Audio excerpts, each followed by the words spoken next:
Halo Sobat Investor, jumpa lagi di channel Investor Jelata. Semoga teman-teman semua dalam keadaan sehat ya. Yang sedang berpuasa juga mudah-mudahan lancar ya ibadah puasanya. Nah, kali ini saya akan membahas ya salah satu saham yang rutin membagikan dividen jumbo, yaitu MPMX ya, di mana MPMX ini mungkin teman-teman juga sudah banyak yang tahu yang dimiliki oleh Saratoga ya.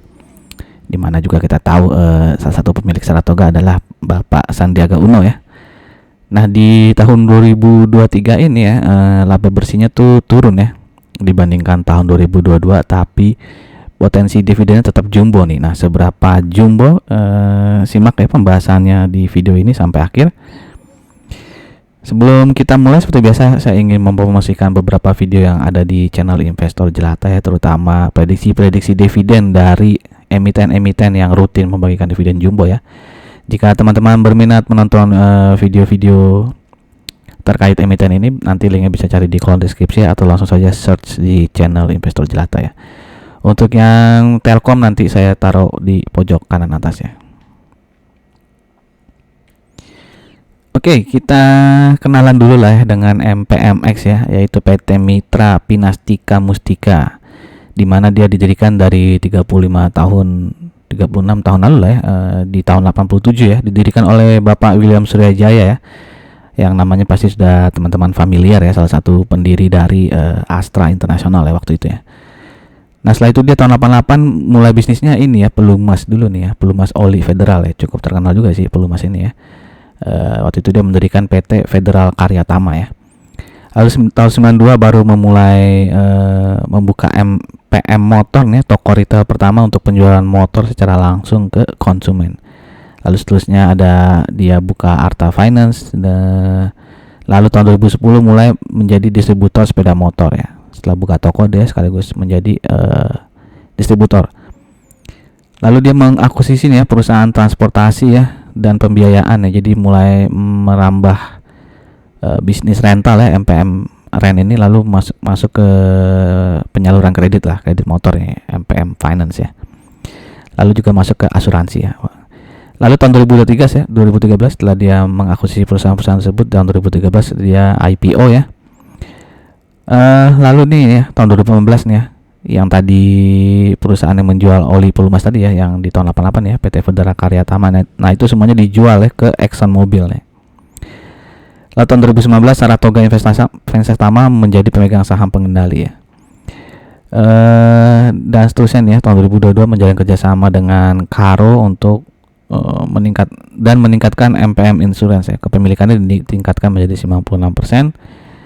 Lalu tahun 2023 ditingkatkan lagi menjadi 99,5% ya di MPM Insurance. Oke, jadi secara garis besar ya bisnis dia ada dibagi berapa nih? 5 ya. Sebagai distributor motor, lalu penjualan motor langsung ke konsumen. Lalu ada MPM Insurance, lalu MPM Ren ya, rental, lalu ada juga yang bagian pembiayaan ya, JACCS Finance nih. Oke, ini kepemilikan publiknya tuh 36,1% ya, MPMX ya. Dan beberapa direktur dan komisaris juga memiliki saham ya, terhitung di bagian publik ini. Oke, ini jaringan operasional dari MPMX ya, hampir di semua pulau ada ya, kecuali di Papua nggak ada nih, di Ambon juga tidak ada ya. Nah, MPM distributornya tuh ada 271 dealer ya, lalu toko yang motornya tuh ada 40 dan sebagainya, bisa teman-teman lihat di sini. Ini data per 31 Desember 2023. Nah, kalau kita bandingkan ya dengan ini data di Desember 2021 ya, jadi 2 tahun sebelumnya, itu ada yang berkurang ya. Misalnya yang dealer distributor ini ya, yang tadinya di tahun 2021 itu ada 277 dealer. Nah, di sini kan jadi 271 dealer ya. Jadi ada penurunan 6 dealer nih di MPM distributornya. Lalu untuk yang MPM Insurance ya, yang dulunya ada 18 kantor, sekarang jadi ini ya, jadi 16 ya. Jadi ada penurunan 2 ya. Tapi kalau yang MPM Finance naik ya, yang 2 tahun lalu tuh 93 kantor, sekarang menjadi 95 kantor gitu ya. Oke, sekarang kita masuk ke bagian per sektor ya. Di sini adalah MPM distributor dan motor ya. Dua-duanya meningkat ya secara pendapatan ya. MPM distributor naik tipis 6%, tapi yang MPM motornya ya, yang jual motor secara retail ya, itu naik 22% ya. Lalu untuk pendapatan purna jual ya, yaitu berupa suku cadang dan juga servis, itu juga terjadi peningkatan 6% dan juga 10%. Untuk asuransi umum ya, untuk secara total premi brutonya itu ada penurunan 3%, tapi pendapatan preminya bisa dijaga untuk tetap ya 285 miliar ya, dibandingkan tahun 2022. Untuk MPM rem ya, secara total pendapatannya itu ada kenaikan 15% ya. Dan bisa dilihat sini total penjualan mobil bekas tuh meningkat cukup tajam nih ya, 29% ya. Sedangkan untuk pembiayaan ya alias kredit bisa dilihat sini secara total ya, pembiayaan barunya itu ada kenaikan 3%, tapi yang menjadi concern adalah di sini ya. Ada kenaikan non performing loan ya alias kredit-kredit yang bermasalah nih ya, meningkat 1,8% ya, dari 2,6% menjadi 4,4%. Jadi cukup tajam nih naiknya ya. Dan ini pasti akan menjadi concern dari MPMX ya, agar bisa men-screening lebih baik lagi tuh ya orang-orang yang akan mengajukan kredit gitu. Oke, sebelum kita lanjut ke bagian keuangannya, saya ingin mengajak teman-teman yang mungkin saja baru mampir di channel ini untuk mensubscribe channel ini.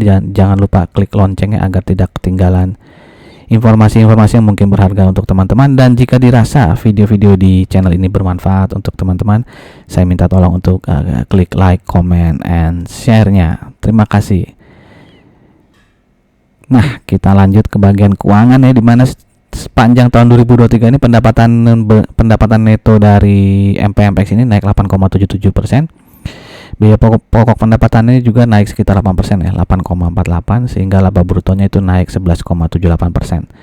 Tapi laba usahanya tuh turun 9,03% ya, karena di sini beban usahanya naik cukup besar ya, dari 776 miliar menjadi 894 miliar ya.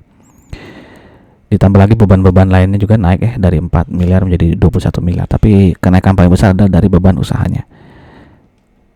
Oke, lalu dari laba usaha ke laba bersihnya juga ya, yang bisa didistribusikan kepada pemilik entitas induk itu turun 20,57%. Nah, kenapa dari 9% bisa turun ke 20%? Yang paling banyak itu di sini ya. Mana ya? Nah, ini ya. Mana sih? Nah, ini laba neto dari operasi yang dihentikan ya, yang dulunya di tahun 2022 tuh dapat laba 92,9 miliar, sekarang hanya 1,9 miliar. Jadi penurunannya cukup tajam ya. Nah, tadi ya beban usaha kenapa naik, bisa lihat sini ya, gaji karyawan, kompensasi karyawan tuh naik cukup tajam ya. Dan sebagainya bisa teman-teman lihat di sini, breakdown dari kenaikan beban usaha yang menyebabkan laba juga tergerus ya. Nah, terkait tadi di sini ya yang saya bilang laba neto dari operasi yang dihentikan ya, bisa kita lihat di sini breakdownnya. Kenapa tahun 2022 itu bisa besar? Karena di tahun 2022 itu ada penjualan ya. Ya, jadi MPMX ini menjual Mitra Pinastika Mustikaren ya, jadi menjual 49,99% sahamnya ke Trusticars PTI ya. Jadi dia dapat cuan dari menjual laba MPMR ini ya. Makanya dia bisa dapat laba 96 miliar nih di tahun 2022 ya. Sedangkan di tahun 2023 tuh cuma dapat 1,9 ya. Saya tak cari ini infonya dapat dari mana, 1,9 miliarnya tidak tertulis ya di laporan keuangan ya. Mungkin teman-teman yang tahu bisa menambahkan ya. Silahkan tulis di kolom komen ya. Lalu selain menjual MPMR ya, di tahun 2022 itu juga dia ada menjual ini ya, perusahaan satu lagi nih ya, AMK ya, PT Armada Mahakarya ya.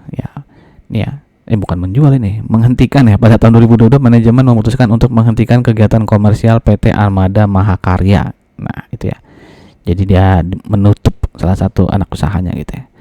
Jadi intinya adalah di tahun 2022 kenapa laba atas apa tadi namanya tuh, laba neto dari operasi yang dihentikan itu adalah karena ada penjualan saham MPMR ya di tahun 2022. Oke, kalau ini adalah segmen operasinya ya, udah jelas ya. Laba bersihnya itu yang paling banyak didapatkan dari distribusi retail dan aftermarket dari penjualan motor ya. Sedangkan asuransinya 47 miliar saja gitu. Jadi ya sekitar 10%-annya lah ya didapat dari segmen asuransi. Nah, sekarang kita lihat ya, apakah karena turun 20% itu berarti jelek gitu ya, MPMX ini ya. Karena kan kita tahu ya, tadi tahun 2022 itu dapat untung 661 miliar, tapi 91 miliar ya, atau 92 miliar tadi itu kan karena dia menjual sahamnya ya. 49% saham dari MPMR itu dijual ya, sehingga labanya bisa besar sekali, 661 miliar ya. Nah, jadi walaupun tahun ini bukan tahun ini, tahun 2023 itu turun 20% ya, hanya 525 miliar, tapi itu sebenarnya udah sangat besar ya. Dibandingkan sebelum pandemi juga ya kan hanya 436,2 miliar ya. Jadi 525 miliar ini tidak buruk ya, not bad ya, karena pure dari hasil penjualan ya. Tidak ada dari yang penjualan saham gitu ya. Jadi ya silakan teman-teman nilai sendiri ya, apakah 525 miliar ini jelek atau enggak gitu ya. Oke, secara kuartal bisa kita lihat di sini ya, kuartal 4 nih turun cukup dalam ya, 49% ya, dibandingkan kuartal 4 tahun 2022. Dan kalau kita bandingkan dengan kuartal 3 juga nih ya, yang 157 miliar, berarti dia ada turun sekitar 30%-an ya, dari 157 miliar menjadi 103 miliar. Jadi sepanjang tahun 2023 ini kuartal 4 adalah yang terburuk nih ya. Yang lainnya kan 130-an miliar, 157 miliar gitu ya. Dan kalau kita ikuti berita ya, di bulan Januari dan Februari juga kan penjualan, kalau penjualan mobil kan turun tajam ya, kalau penjualan motor turun dikit kalau nggak salah ya. Jadi kita bisa memprediksi juga kira-kira kuartal 1 2024-nya MPMX mungkin tidak akan sebagus kuartal 1 2023 ya. Tapi kita tunggu saja ya nanti laporan keuangan kuartal 1 dari MPMX ya.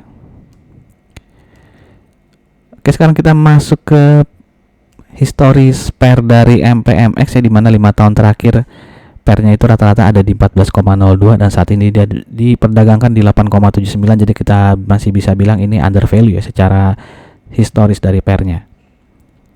Nah, bagaimana dengan PBV? Nah, PBV lain cerita ya, karena PBV rata-rata 5 tahun terakhir itu di 0,6, sedangkan saat ini dia diperdagangkan di 0,76. Jadi bisa dibilang ini over value ya dibandingkan PBV rata-rata 5 tahun terakhir. Dan book value MPMX saat ini di 1369,4 ya. Jadi kalau kita asumsikan harga wajarnya itu adalah harga ketika PBV-nya di 0,6 kali, maka harga wajarnya itu adalah di 821,64. Dan MPMX dari Kamis kemarin ya, 28 Maret itu closing di 1035, sehingga saat ini harganya bisa dibilang kemahalan 20,6% ya, karena kita menganggap harga wajarnya adalah di 821. Tapi jika teman-teman menganggap harga wajarnya di PBV yang lebih tinggi ya, misalnya ini kan PBV-nya rendah karena ketika pandemi ya. Jadi kalau sejak 2021 ke sekarang tuh rata-ratanya kira-kira 0,7 lah gitu ya. Jadi silakan teman-teman kali 0,7 dikali 1,3 lagi, 0,7 dikali 1369 tuh dapetnya berapa ya? Itu harga wajar ya. Atau jika teman-teman yakin ya harga wajar itu di sekitar 1 ya, karena kan dia sempat juga nih ke 0,99 PBV-nya. Ya tinggal dikalikan aja gitu. Jadi silakan teman-teman mengasumsikan sendiri gitu ya, harga wajar dari MPMX itu kira-kira berapa gitu ya. Oke, sekarang kita bandingkan ya dengan beberapa emiten lain yang bisnisnya mirip lah, yang menjual kendaraan bermotor ya, baik motor maupun mobil ya. Semuanya sudah mengeluarkan laporan keuangan kuartal 4 kecuali yang IMAS ya. Kalau kita lihat di sini earning per share dari MPMX ada 117,77 ya, dia hanya kalah dari earning per share-nya IMAS ya.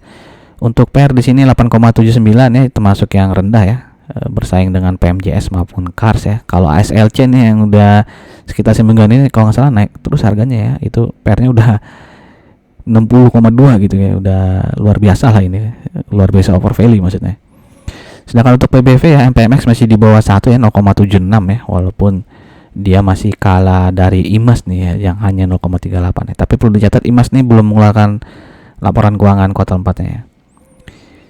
Dan kalau untuk ROE dia 8,6% saja ya, tidak terlalu kecil ya, sedang lah ya, dibandingkan dengan Kars yang 19,82 dia kalah, tapi masih lebih besar daripada IMAS yang 3,52% ya. Untuk DER dia bisa dibilang rendah ya, hanya 0,41, akan terlihat sangat lebih rendah kalau kita bandingkan dengan IMAS maupun Kars yang DER-nya itu di atas 3 ya. Tapi di sini DER yang paling kecil ada ASLC ya. Tapi sekali lagi ASLC ini bisa dilihat PER-nya sudah 60,2 ya. Jadi Yang paling bisa dibilang mahal ya mungkin ASLC ya, walaupun harganya sih naik terus ya. Ya namanya market ya. Kadang-kadang rasio-rasio seperti ini tidak sejalan dengan harga sahamnya lah gitu ya. Oke, sekarang kita masuk ke chart ya. Di sini adalah chart weekly dari MPMX ya. Dia all time high-nya ya ketika awal IPO ya, di sekitar 1.600 nih. Dan sempat juga ke 1.500 nih ya di tahun 2019 sebelum pandemi ya. Fluktuasinya sih iya naik turunnya ya kayak roller coaster ya.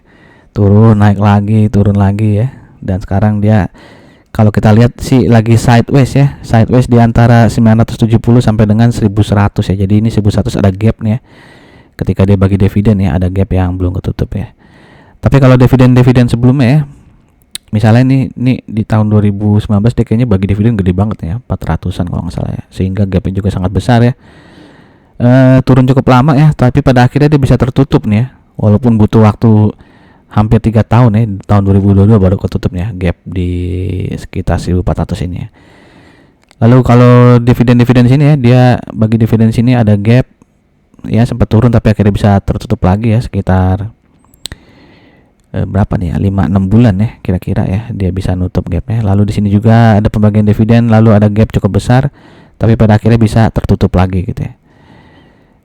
Nah di sini juga ada gap ya, turun ya tapi pada akhirnya bisa tertutup lagi gitu ya. Nah 1100 ini aja nih ya belum ketutup ya, sempat ke 1095 sih di sini ya tapi belum nyampe ke 1100. Apakah sebentar lagi dia akan naik ke 1100 gitu ya, apalagi mungkin orang-orang akan mengincar dividennya MPMX nih. Dan kalau secara EMA ya bisa dilihat ya ini sideways lah ya, makanya semuanya EMA 20, 50, 100 dan 200-nya ngumpul lah di sini ya, sedang sideways. Jadi jika teman-teman ingin entry ya di 1035 ya, berarti rewardnya itu dia bisa sampai naik ke 1100 ya atau mungkin lebih gitu ya kalau dia bisa break resisten 1100 ini. Dan supportnya itu di 970 ya. Jadi kalau lewat 970 ya jangan ragu untuk meng-cut loss ya, atau bisa ambil yang shadow-nya ini ya di bawah 970 nih kayaknya 960 mungkin ya. Kira-kira disitulah supportnya ya. Silakan diatur lah sama teman-teman sendiri gitu ya. Oke, sekarang kita masuk ke bagian dividennya. Bisa dilihat di sini MPMX ini salah satu emiten yang royal lah membagikan dividen ya. Bisa lihat di sini dividen payout ratio tahun lalu 88%, bahkan pernah sampai 418% ya. Nah, ini yang tadi saya bilang oh enggak di sini nih ya, yang ada tadi gap gede banget ya. Dia bagi dividen nih 480 rupiah nih ya. Ini dividen payout ratio-nya nggak ada nih ya. Mungkin malah pasti lebih dari 100% lah ini ya. Atau mungkin dia waktu itu malah rugi 2018 ya. Iya kayak 2018 dia rugi ya. Bisa teman-teman cek tadi ya ke tabel yang tadi lagi tuh ya, tabel annual history ya. Kayaknya 2018 nya dia merugi nih, makanya tidak ada tulisan dividen payout ratio-nya berapa. Intinya adalah MPMX ini salah satu saham yang royal lah membagikan dividen kepada para pemegang saham ya. Dan dia bagi dividen biasanya di bulan 5 atau bulan 6 ya. Dan earning per share dia selama 2023 ini adalah 117,77 ya, sehingga kita kalau asumsikan dividen payout ratio-nya sama seperti tahun lalu ya 88%, maka dividennya adalah 103,63 ya. Nah, karena closing kemarin di 1035 ya, kalau kita bagi dengan 1035 berarti potensi dividen yield-nya adalah 10%. Jadi sangat-sangat besar ya. Lebih dari 2 kalinya deposito bank nih, 10%. Dan siapa tahu dia bisa lebih dari 100% ya, atau malah dia baginya 100% gitu ya, 117 rupiah nih mungkin dividennya, berarti nanti dividen yieldnya akan lebih besar lagi gitu ya. Kemungkinan terburuknya ya dia 41% gitu ya dividen payout ratio. Silakan teman-teman hitung lah ya, 41% dari 117,77 rupiah itu berapa rupiah gitu ya. Tapi ya kalau kita lihat historis 4 tahun terakhir ya selalu besar gitu ya dividen payout ratio-nya, jadi kemungkinan ya sekitar 10%-an lah potensi dividen yield-nya. Bagaimana menurut teman-teman? Apakah teman-teman setuju dengan prediksi yang saya buat ini, atau malah prediksi teman-teman lebih tinggi gitu ya? Silahkan tuliskan pendapat teman-teman di kolom komen. Dan sekali lagi, jika dirasa video-video di channel ini bermanfaat, saya minta tolong untuk like, comment, and share-nya. Sampai jumpa lagi di video-video berikutnya. Salam jelata.